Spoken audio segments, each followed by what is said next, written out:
প্রবাসী হওয়া এতটা সহজ না, প্রবাসীর বউ হওয়াও এতটা সহজ না। ধৈর্য কি এবং কি অপেক্ষা কি, এটা প্রবাসীর বউ আর প্রবাসীর হাজব্যান্ডই ভালো বুঝে, বুঝছেন।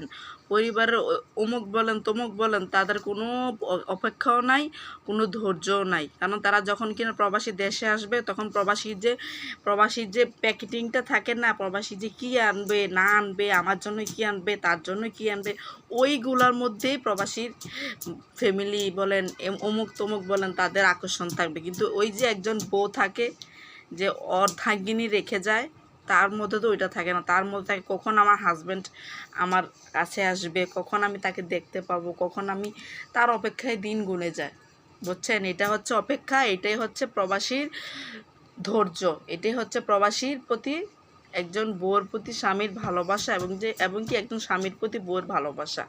অবশ্যই আমার ভিডিও যদি ভালো লেগে থাকে, লাইক কমেন্ট শেয়ার এবং কি অবশ্যই সাবস্ক্রাইব করবেন। সাবস্ক্রাইব আমি চাই চাই চাই।